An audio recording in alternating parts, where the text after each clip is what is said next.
I was never going to be part of the Lycra brigade. I was a downhill mountain biker. Why would I ever don Lycra? Anyway, I got my first road bike, donned on some Lycra, and it was pretty much instant. I was hooked. Welcome to the Refuel and Reboot podcast, where each episode is either about cycling or technology, and on the rare occasion combines the two. I'm Mark Gilmore, host of the podcast, and in this episode we once again combine cycling and business and technology as I speak to a fellow Telecoms cyclist and entrepreneur, Alex Tebbs, who has founded two telecoms companies in the fields of UCAAS and voice platforms, and now runs the UK division of the sports clothing brand Calobra. Calobra is the clothing partner for professional sports teams such as Alpecin Premier Tech and national federations such as the Dutch Federation, and was previously the kit supplier for British cycling for 8 years. In this conversation, we will talk through Alex's career today and go full circle as we talk about his telecom roots and in starting things such as Via, a unified comms platform, his route into cycling in Calobra, and some of his investment ventures such as Intake, Talent and Calobra Recruitment, before coming back to the world of Telco and discussing his latest venture, Whoot, a voice AI collaboration platform with applications across remote teams, incident management and project delivery.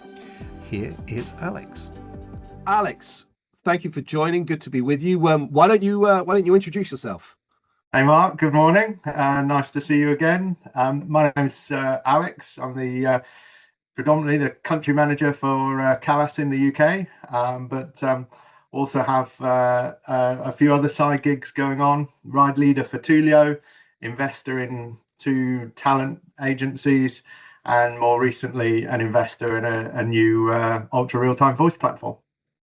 Yes, and it's that fellow telecoms angle really that was kind of the reason why I wanted to get you on the podcast, because this is a bizarre podcast where it's kind of has a split personality. It's either about cycling or technology or business or that, and sometimes we get to combine the two, and you're one of those rare people like me that's been in the telecoms world and is a keen cyclist and involved in the cycling world as well. So why don't you tell us a little bit about that? I mean, how does a telecoms guy end up as country manager for Calobra, a cycling sportswear company, and then how does that go full circle back to, what we're talk about today with your other telecoms initiative that you've kicked off? So yeah, so how did you get into Calobra, being involved in telecoms?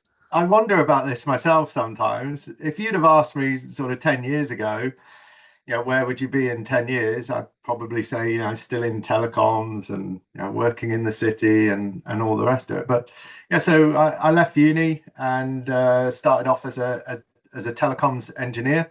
That was in the good old days of analog and digital. So I spent a lot of my time in comms rooms, patching and configuring telephone systems down in basements and things. And then I moved into call recording and went to work for a company called Business Systems, and then I went to Redbox and Nice, and that's when I really started to work with the banks and the financial institutions on their call recording platforms. And we kept getting asked at the time, could we record this platform called Microsoft Link? And we'd never heard of it. So we started to look into it, me and another guy that I was working with, Eddie Worthington. And it was a unified communications platform. And we said, wow, this is the future. This is back in 2011. And we thought, why don't we try and create a hosted platform for this and sell it to SMEs? Because it was only the large enterprises that were adopting Microsoft Link at that time because of the cost and things. So a bit naive at the time. I had a bit of cash that I'd saved up to buy a house, and I came home one day and I said to my wife, hey, I've got this great idea. That money that we've got saved up for a house, why don't I start my own business with it? And she was she was encouraging and said, look, if you know what you're doing. And I didn't. um, and so Ed and I handed in our notice to Redbox Recorders, and we started Via in 2012. That was quite a funny conversation because Ed's dad was the owner of Redbox, and he didn't know that we'd started this business until the day that we handed in our notice. So that went down like a lead balloon. And the idea behind Via was to take Link, which then became Skype for Business and Microsoft Teams, and turn it into a PBX replacement service. And we sold it on a price per user per month, and we developed our own call routing platform in front of it.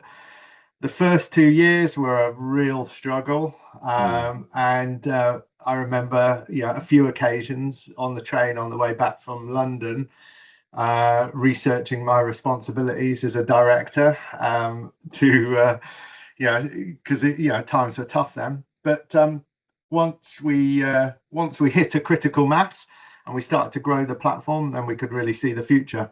And we ran Via for 8 years, 2012 to 2020. We grew it to about 20,000 users, and then we had a successful exit and we sold it to WaveNet.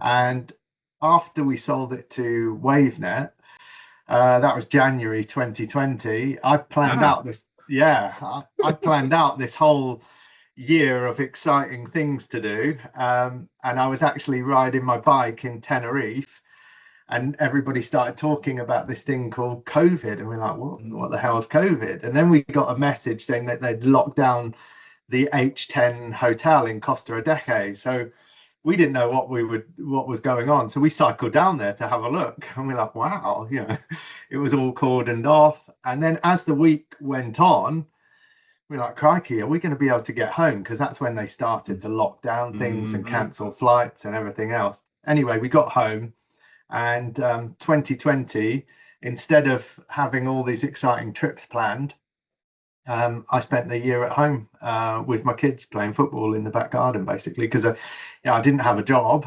and I couldn't go anywhere or do anything. So that was my background in telecoms, basically. An interesting time to sell a universal communications platform, though, just as the world was moving into, or was forced to move into, remote working. And so I spent 8 years trying to convince everybody to work at home and use a headset and technology like Teams, and then an event like that comes along and makes everybody work at home. A lot of people say, oh, do you regret selling it at that time? But I don't. The time was definitely right. Anybody that started and grown a business will know how much effort and soul goes into it. And we put a lot of effort and soul into it, and we grew it, and we sold it. There was still a lot of potential in the business, so it was definitely the right time to sell and the right time to exit. And the pandemic brought an interesting period as well. We kind of forget about it now. With we're recording this on Teams. We had a slight malfunction before we got going this morning, but the quality and the capability of these platforms, Teams, Zoom, whatever these days now, is quite robust. But it wasn't at the beginning of the pandemic, and we kind of forget that. Zoom was very early on and had to do massive amounts of upgrades and in infrastructure upgrades, particularly to cope with the demand. So I'm kind of with you there. You probably got out at just the right time, because the pandemic wouldn't have been as a children experience for you. You certainly wouldn't have been playing football in the garden with your kids had it been that. You would have been working really hard to keep the platform up to speed with what was needed at the time. It was a very fast growing period and learning curve for all of these sort of UCAAS platforms. And the other side of it is we we had a staff base of 40 people at that time when we sold it, and all the HR overhead and everything else, making sure people can work from home, and the possibility of furlough and things like that. I avoided all of that, so I was just sort of bouncing around in my own little world for a year. And 6 years later now, it feels like a distant past, but it's still there, isn't it? We still remember it. And And it's for our kids, they're old enough to remember it, and because my son, he sometimes asks me about 9/11. It's one of those days that you can remember vividly, and they remember the COVID years very vividly, because the homeschooling and everything else. If we could delve into a whole rabbit hole on that one, on the whole thing of how that panned out, how things happened, and all sorts of things. And it was a different experience for many different people, individuals, families, etc. I once heard a quote. Somebody said during that time, it's like, we're not all in the same boat, but we are all in the same storm. And I thought that was a very interesting way of putting it. We're in the same storm, but people's boats were different back then. But so how does that then? Okay, so this makes the timeline even more interesting. You've exited your telecoms business, and we're in the pandemic. Where does Calus come into it? So I got into mountain biking when I was 26, and I got really into it. And I love my cross country, my enduro, my downhill, and I was riding a lot of mountain biking. But when you're running your own business, it sort of takes a lot of time up, and I just found it difficult to dedicate myself to fitness, and I didn't look after myself, and I put on quite a bit of weight when I was running via working long hours, eating out and everything else. And I think it was in about sort of 2017, 2018, I went on holiday with the kids, and I had a look back at the pictures, and I was like, okay, I need to do something here. And one of my friends said, why don't you get into road cycling? And I'd always sworn I was never going to be part of the Lycra brigade. I was a downhill mountain biker. Why would I ever don Lycra? Anyway, I got my first road bike, donned on some Lycra, and it was pretty much instant. I was hooked, and the challenge wasn't jumps, wasn't berms, it wasn't technical stuff. The challenge was how much can you put your body through? And I just loved it from the minute I started it. And I think in 2019, a friend invited me to an evening with Dave Scott with Hoka in London. And for those that don't know, Dave Scott is a 6-time Ironman world champion. And I went to this talk with him, and it was so inspirational. I didn't even know what an Ironman was. I just went, yeah, I'll go. And I sat there, and I was just blown away, and watched his videos and listened to him talk. And I came out of that talk, and I just said, I'm going to do an Ironman. Again, pretty naive at the time. But I set about becoming a triathlete then. And I did a sprint. I did one sprint, the Blenheim Triathlon, I think it was, and maybe Folkestone, so maybe 2 sprint tries. And then I did about a year of training to get ready for an Ironman. And again, COVID came along, and I was meant to go to Italy to do my Ironman, and COVID, stopped that. And my friend and I, we trained for a year to do this Ironman, and then suddenly it was off. And we were like, nah, let's do our own. So we actually just did our own in COVID.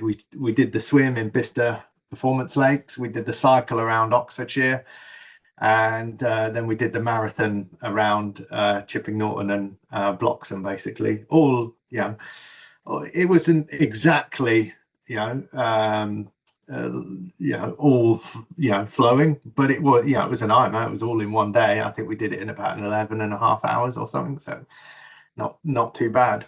So you were doing these Ironmans. How many did you do in the end how's that progressing?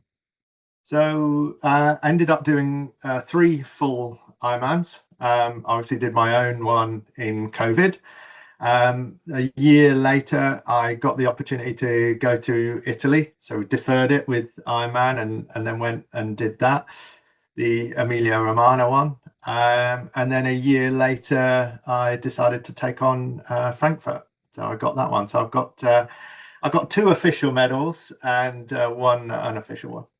And are you keeping going on those, or because weren't you due to do another one and then what happened there? Do Barcelona. I think it was about 2 years ago now. But in the run up to that, I was out in Calpe cycling, and then I picked up a bit of an illness which sort of curtailed my training. Okay, tell us more. So before I went to Calpe, I wasn't feeling sort of under the weather, but I knew there was something not quite right. But you're always training with some sort of niggle, whether it's a little bit of a cold, or a sore knee, or a bit of a bad back, or whatever. You're doing sort of 12, 14, 15 hours training a week, so you're not always going to feel that sprightly. So I still went to Calpe for a cycling week, and then through the week I noticed that at the end of my breath I had a bit of a sharp pain in my chest. So I was like, okay, I'll just knock it back a little bit. So I carried on the week, but as the week went on, I felt worse and worse. And then the last day in Calpe, I knew something was up. Anyway, got on the flight, because I didn't want to go to a doctor and claim on travel insurance, typical bloke. And I got home, I landed in Bristol, and at that point I was like, I actually thought about going into the hospital on the way home, but the flight was delayed, so I just drove home and got home. I was so tired, I managed to get to sleep, but I woke up the next day with quite a lot of chest pain, and I went to the doctor. And they did all the usual checks. So I listened to my chest and oxygen, checked my oxygen saturation, and that was all pretty normal. And they suggested that I might have pulled a rib muscle or something, and I was like, oh phew, okay, that doesn't sound too serious. So I got a load of painkillers and went home. But then the next morning I was in agony. I was lying on the sort of bathroom floor, and I couldn't breathe. Everybody had gone to work and school. So I called my dad and I said, you've got to take me to hospital. This is something not right here. So he took me to the local hospital, and they wired me up to an ECG. That was all clear. And then they did some x-rays and things on my chest. And then a consultant came into the room with a bit of a worried look on his face, and he said, it's not good news. You've got an empyema. And I didn't even know what one of those was. So basically an empyema in a nutshell is where you've got fluid in your chest cavity. And that's where the pain was coming from, basically. Cut a long story short, how that happened. Apparently I had pneumonia, and I'd gone to Calpe cycling with pneumonia. And then as the week had gone on, I'd obviously made the pneumonia worked. It had picked up an infection. And then the final nail in the sort of, the final finish was my lung having enough of the fluid in it that it pumped it into my chest cavity. But the usual procedure to get that out is a drain. But because of where the fluid was in my chest, they couldn't just put in a normal drain. So I ended up having to have surgery where they collapsed my lung, and then they basically cleaned out the fluid in the various areas, and I actually had 3 drains put in to my chest. So that was the end of that. And when I think I was in the JR for about 4 or 5 weeks, and I promised my wife then that I wasn't going to do another full Ironman, but I decided then that I had to come back from I was training at a very high level, Yeah. and then I had sort of 3 or 4 months where when I got out of hospital, I couldn't walk upstairs, and I had to start from scratch basically.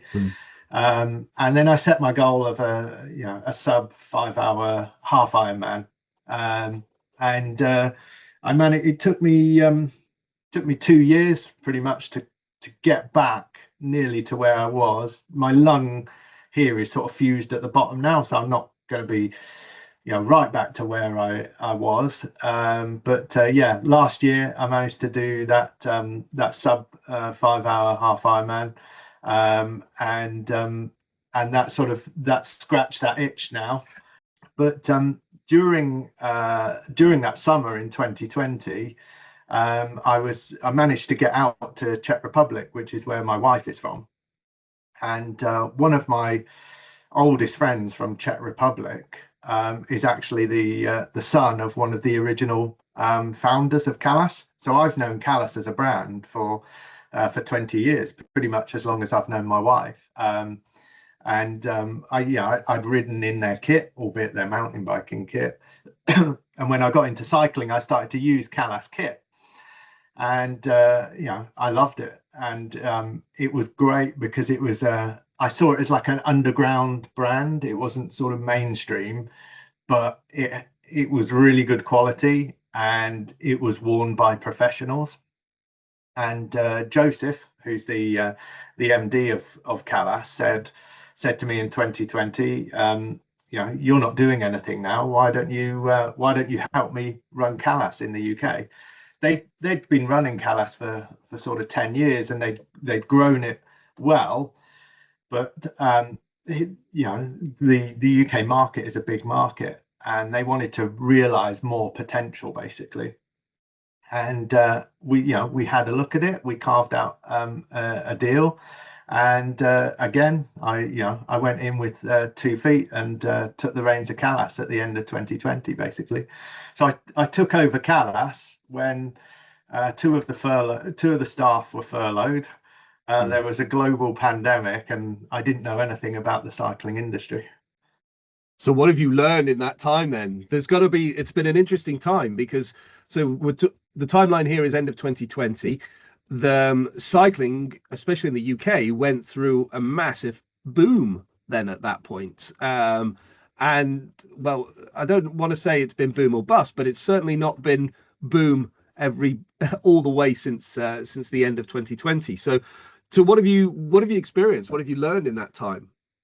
So for our business, there's 2 main arms. There's the what we call the retail arm, which is off the shelf kit that you sell online and things like that.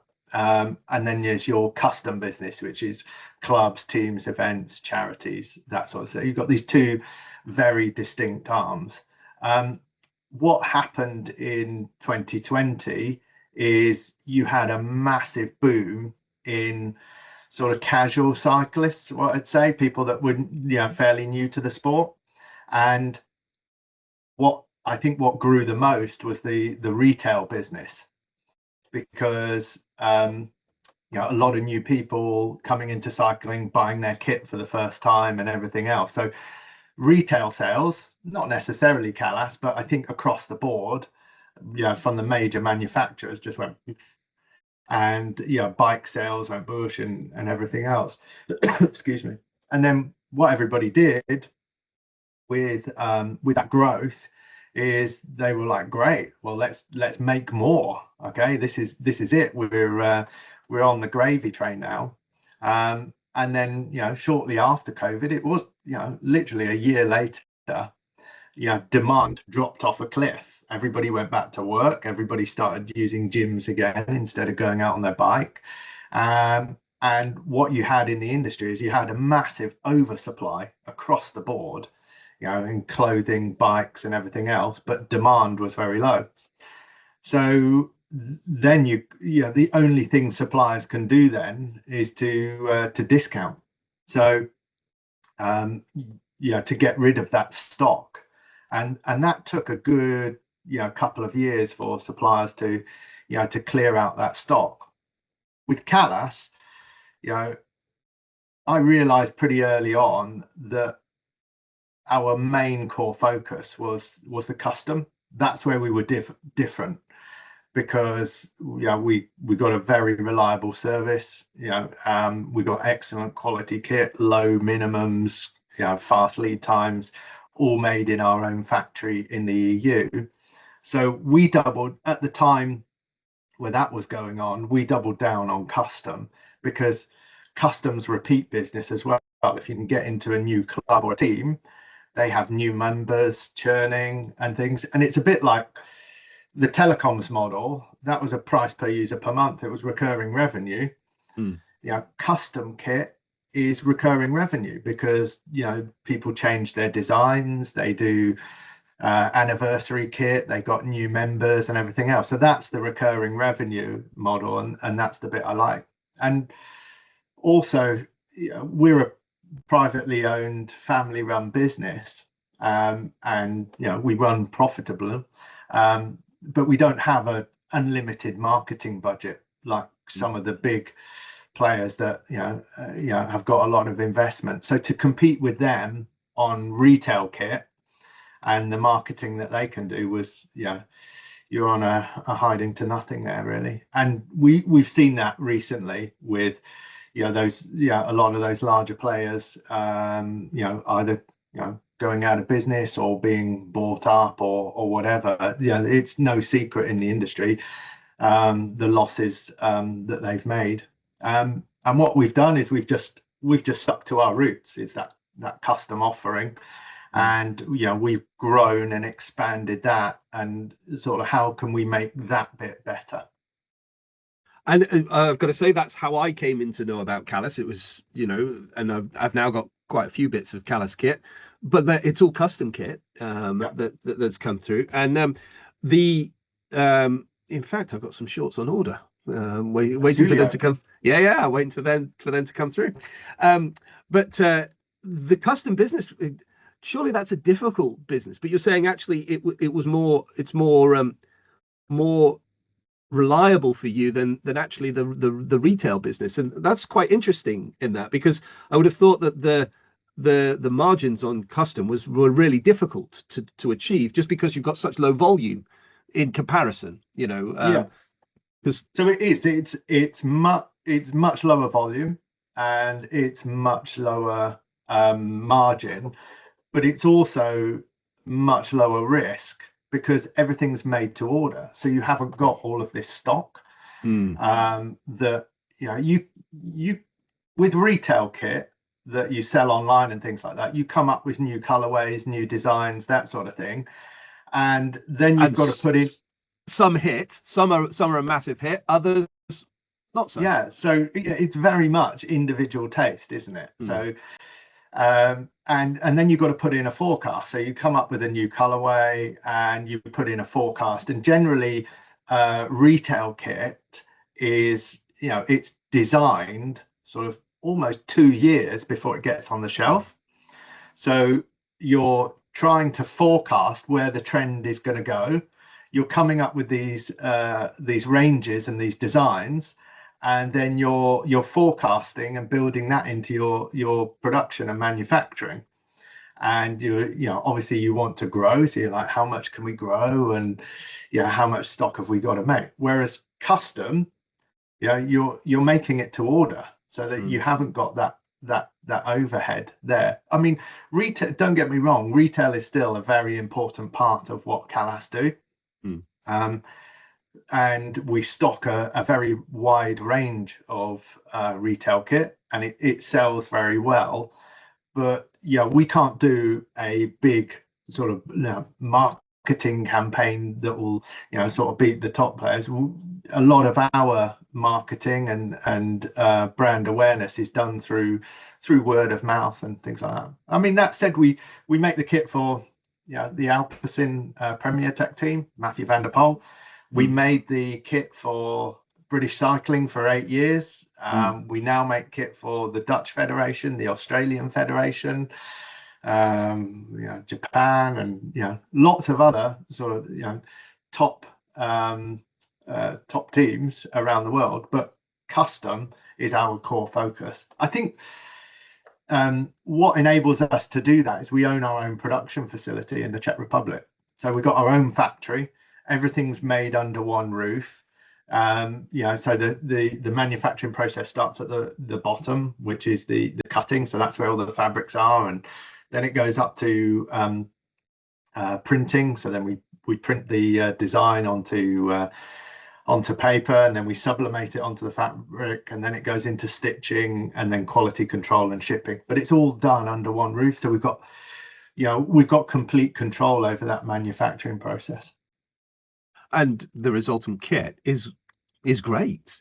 I enjoy riding in it. And I mean, we're recording a podcast, but we might put this out as a visual version as well. And right behind your head there is, the Alpecin Phoenix kit from a couple of years back, isn't it?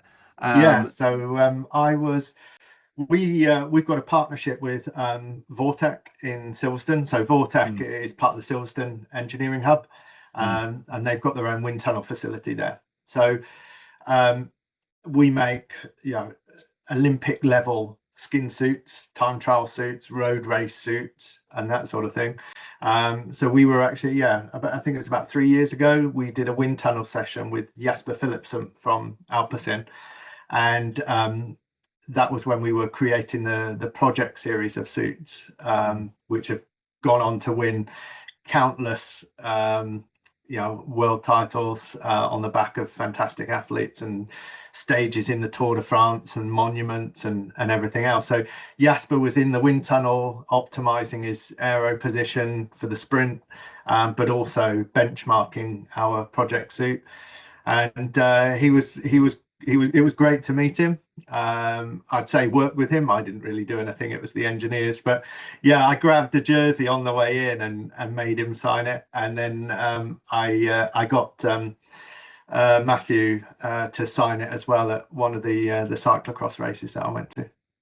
It's fantastic. And that must be a real buzz in the company, though, when you see your product on the back of an amazing athlete like Jasper, like Mathieu, and they're winning stuff. I mean, just amazing. I mean, how we're recording this a week after Paris-Roubaix and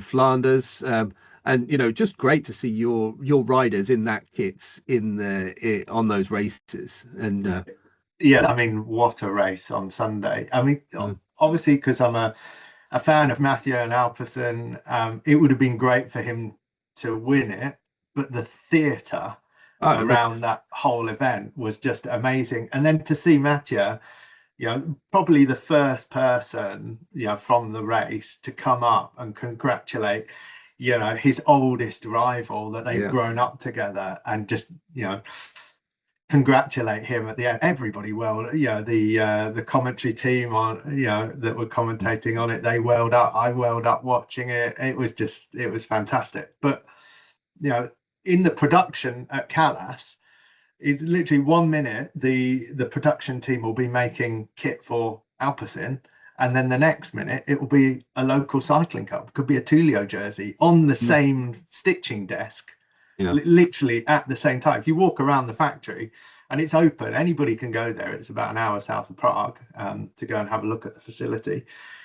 You walk around and you can literally see you've got a Dutch Federation jersey being stitched, and then there'll be a Banbury Star jersey being stitched right next to it, or something like that. It's amazing.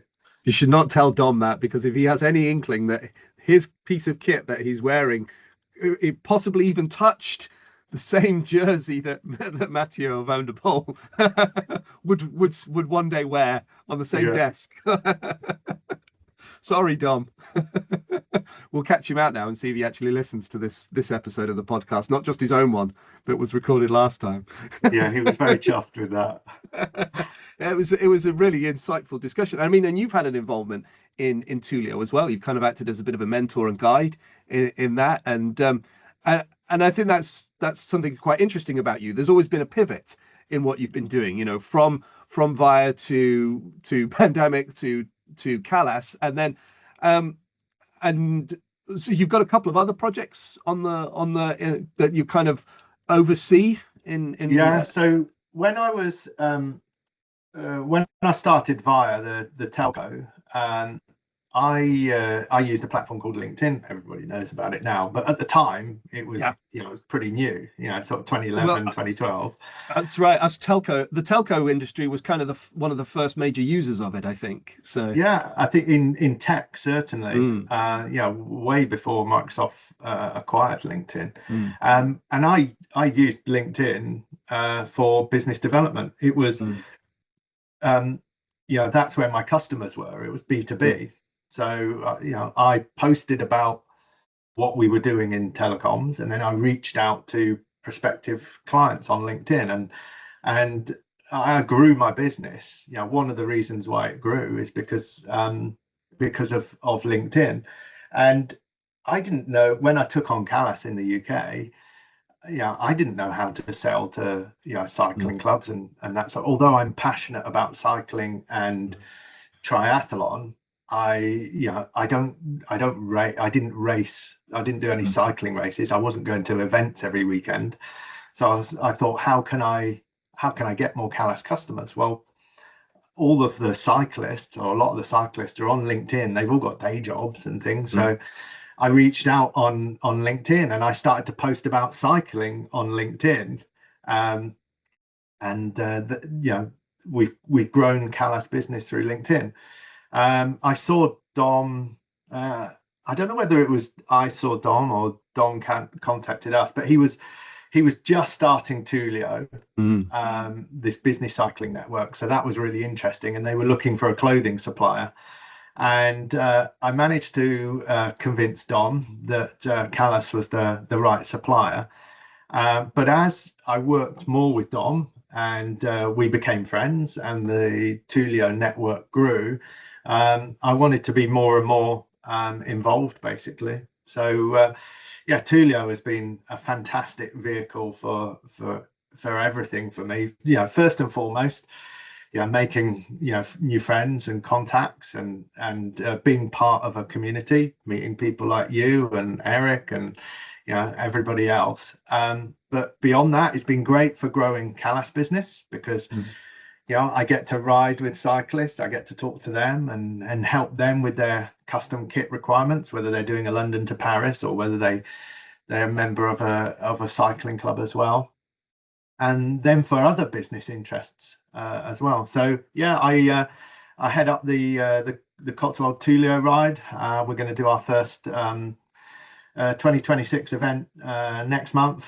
I think we're going to do it from Cirencester. I think I've got to arrange that, but that's a monthly ride where we meet up and we go for a ride, have a coffee, exchange ideas and things like that. And then the Mallorca trip every year is definitely one of the highlights that I look forward to. And then from that, there's been other little side projects that come about. Because you're involved in talent, in a couple of talent agencies, and then let's go full circle back then to you're back in telecoms again with sure. So I've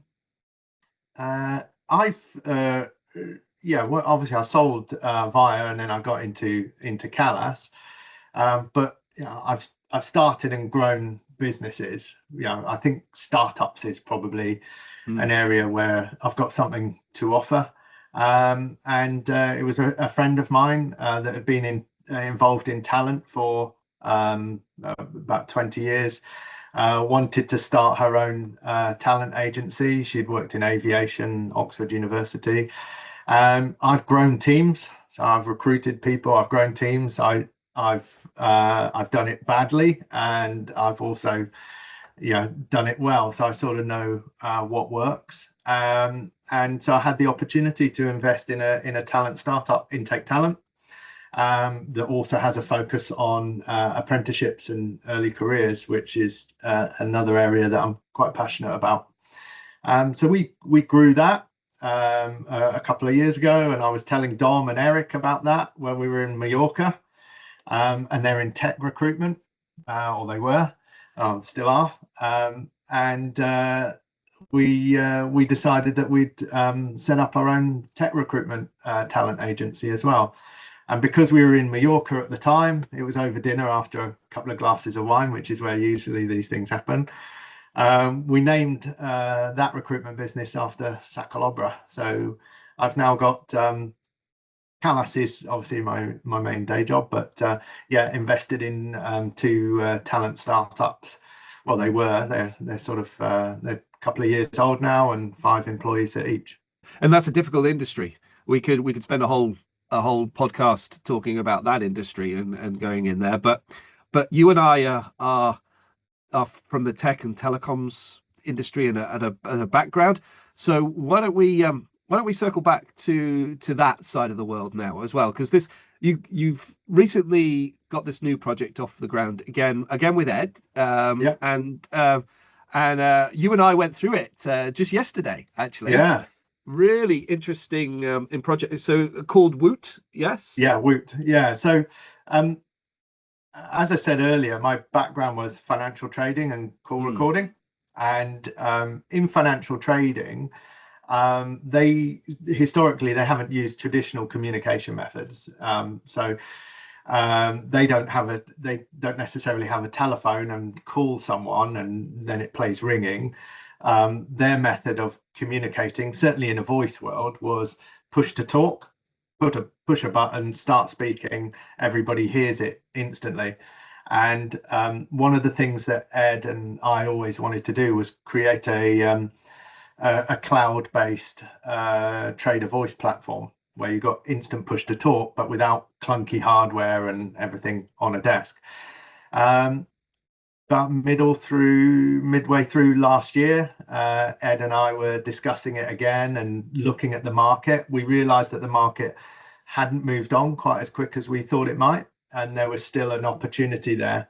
So I had the opportunity to invest in that. That method of communication in trader voice is called hoot and holler, which is where Whoot comes from, basically. But as we were developing the platform, we realized that there were a lot of applications for Whoot outside of financial trading. You've got a perfect storm right now. There's a lot of disparate teams working remotely, and organizations want teams to be more collaborative. And their answer to that is bring everybody back to the office. But that's not possible because you've got this disparate workforce, and if you want the best talent, then people are used to working at home. So how can you bring that instant team communication that you would have in an office back to everybody? And that's where Whoot fits in. So it's instant push to talk, no dial tone. You just push a button and you start talking, and you've got real-time transcription in there, call recording, analytics, catch me up feature, and everything else. And then earlier this year, someone pointed out and said, "Oh, have you heard of Martin's Law?" And I said no. And I did a bit of research on Martin's Law, which is a bit of a revamp of the Anti-Terrorism Act and guidelines and procedures for public venues. That puts in place a set of guidelines for public venues to improve incident response and communication. And a lot of that is instant voice communication, not just relying on radios, and then transcribing that and being able to replay the scenario, which is all of the functionality of Whoot out of the box, but by accident, basically. And I find it fascinating when we went through a demo of it yesterday, and it was really fascinating to go through. And I started thinking about the applications here, particularly I wasn't also aware of Martin's Law or the incident management piece, but I could really see that that application, that use case. And then I think about it in terms of now remote development teams, project teams that are scattered now and developing, code, developing technology, or just managing projects, and in that way, and having this kind of this. Well, it's like a virtual. It's like virtually sitting next to each other, and you just turn around and say something, and that person can respond back if they're there. But I liked all the other features that it had in there in terms of the transcription. I was very impressed by the transcription. It's pretty cool. Yeah, that can be a little accuracy can be a challenge for some transcription tools, but I was very impressed with the speed and the accuracy of those tools, of that transcription. But also then that ability, you had this lovely little feature that's just so aptly named. Was it called Catch Me Up? Catch Me Up. So yeah, a bit of background on that. Unified Communications came out. I don't want to bore everybody, but Unified Communications came out because email was seen as non-real time and pretty lethargic, and your email box was just filling up. So everybody came around to Unified Communications with instant messaging. So this is going to speed up communication, but instant messaging has now got all the pitfalls of email. It's not real time. You ignore messages. They store up. They're just in a different place, basically. So that's the idea behind Whoot, is to make communication instant. But the thing is if you walk away from your computer, or there's an app on your mobile as well, if you're not looking at it all of the time, you're in a meeting and then you come back and you see that there's been some activity, rather than scrolling back through everything and trying to work it out, you can just click this one button called Catch Me Up, and our wonderful AI friend will go away, have a look at the context of the conversation, and build you a little summary that you can review instantly, rather than trawling back through messages and messages. And the thing that struck me about it is that it also worked out when you were last involved in the conversation. So so whether that was 1 minute ago, 5 minutes ago, or a couple of hours ago, it went back and reviewed based on that. And then there's all the post analysis that you can do, and recording, and go back and review and things like that. So you have really interesting so where is Whoot now in its journey? So we launched in March. There's stacks of information on the website. There is a free trial that everybody can just sign up to. It literally takes 30 seconds. So you just sign up for a free trial, and with that free trial you get 5 user licenses for 14 days. You can add as many channels as you want, and just start using them and playing with the system. What I say to people is, Whoot is, it's a fun way to communicate. Rather than sitting here and typing an instant message to you and then looking at my screen, waiting for you to reply, I can literally just click a button, start talking, and just say, "Hey, Mark, how's it going?" And then I can get on with what I'm doing. And if you hear it, you come back to me, or when you come back to your desk, you just start talking to me in real time. But the concept is, it's not one-to-one. The concept is one-to-many. It's part of that team. And it's not just limited to organization as well. It can be tenant to tenant as well. And that was one of the questions I had for you, because I can see a real interesting use case there for multi-tenanted project work, where you've got different organizations working together to deliver something, whether that's a project, a product, or whatever. You can really see the benefit there of opening up that communication channel. So it is literally like everybody is sat in one virtual room. So one of the first customers to sign up was a construction company, and construction projects are sort of perfect for it, because what you have with a construction project is you have different suppliers, working on the same project, and that's Yeah. exactly what they've done. So we have a concept of channels in Whoot, and so they've created their channels as the different projects, and then added the people from the various teams, not just within their organization. Yeah, really, really fun.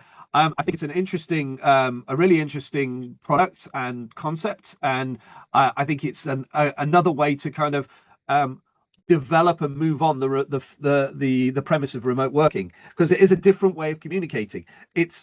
But it's not an alien way of communicating, because we used to do that when we were all sat in the room together. So the London School of Economics did a recent study on remote working, and they actually, it was a big study, but they actually worked out, or they're one of the conclusions that came from that study was remote working isn't a problem. It's the tools and the processes that you have that define how productive remote working is. So I suppose here, if we've got anybody listening to this that has that any company leaders, for example, that are looking at their team and going, we've got remote working, we want to improve that effectiveness, and that we don't really want to pull everybody back into an office and everything that goes with that, real estate and all that sort of stuff, then maybe they should come looking for you guys. And www.whoot.me. That's not Whoot.me. There you go. Whoot me. And it's WHOOT. Yeah, that's right. Yeah. Well, very good. Well, Alex, this has been really, really interesting. It's fun for me to talk to somebody that's kind of in the same game and shares that same passion of technology and the cycling thing. So maybe if there was only ever going to be two people that are interested in this podcast, it's me and you, and that would be the thing. But thank you very much for coming on the podcast. Thank you for kind of talking us through your really interesting history of how you've got to where it is. I'll put in the show notes ways that people can get involved or find out more about the many businesses that you're involved in. But that's it. I'm not doing any more. No, well, we'll see. We'll see. I think there's a little bit of serial entrepreneurialism in there with you and developing. But thank you ever so much, and appreciate your time. Yeah, no worries. Good to catch up, Mark.